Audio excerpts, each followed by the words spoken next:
September 21, 1967. A prototype AH-56 Cheyenne takes flight from Fort Eustis, Virginia. It reaches a speed of 190 miles per hour, faster than any helicopter before it. Today we're covering everything about the AH-56 Cheyenne, the helicopter that was supposed to revolutionize air combat. From its origins to its tragic end, and the legacy it left behind. And wait until you hear what happened during its first real test, a single flight that would end the Cheyenne's future before it even began. In the early 1960s, the U.S. Army faced a new threat, the need for a fast, agile attack helicopter to replace the aging Beil UH-1 Iroquois.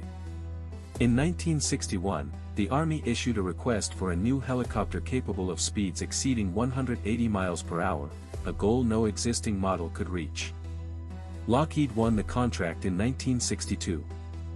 Their design, the AH-56 Cheyenne, featured a tandem rotor system and a powerful 2,000 horsepower T-58 turboshaft engine. The Army had initially planned to procure a large number of these helicopters, but the exact number was never finalized due to program delays and cost overruns. But turning this idea into reality would prove far harder than anyone imagined. The Cheyenne's tandem rotor system allowed for greater speed and maneuverability, but it also introduced complex aerodynamic challenges. Engineers had to solve problems with vibration, stability, and control, all while keeping the aircraft light enough to maintain speed. The T-58 engine was powerful, but it required a new transmission system to handle the load, a major engineering hurdle.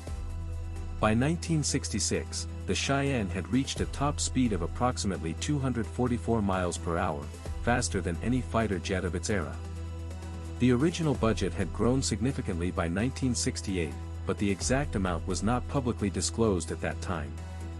After years of development, it was finally time to prove itself. The Cheyenne's first operational test took place in 1967. It was expected to reach speeds of approximately 244 miles per hour in the field. Its top speed of 190 miles per hour made it significantly faster than the UH-1 Iroquois, which maxed out at around 115 miles per hour. The Cheyenne could carry two M134 miniguns and a crew of 2, a major step forward in firepower and mobility. Operators praised its speed and agility, but some questioned whether the complexity of the tandem rotor system was worth the performance gain. But the real test was yet to come. April 21, 1971 is not confirmed as the date of the fatal test flight. At approximately 10,000 feet, the helicopter experiences a sudden loss of control. The pilot attempts to regain stability, but the aircraft enters a spin. The helicopter crashes into the James River. David A. Beil is killed. The crash is attributed to a failure in the flight control system. The Army halts the Cheyenne program immediately. The crash is deemed fatal to the project, no further prototypes are built. The Cheyenne was never deployed in combat. It had flown for over 2,000 hours in testing, but in a single flight, its future was decided. The Cheyenne's design influenced future attack helicopters, including the AH-64 Apache. Its tandem rotor system was studied for potential use in other aircraft.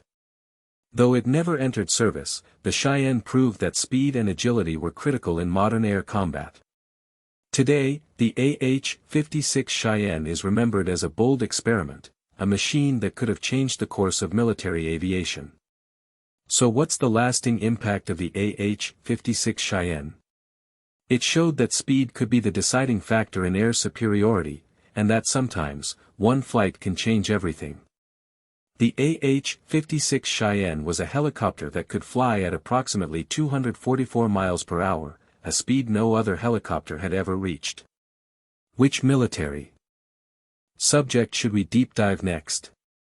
Comment below and subscribe for more.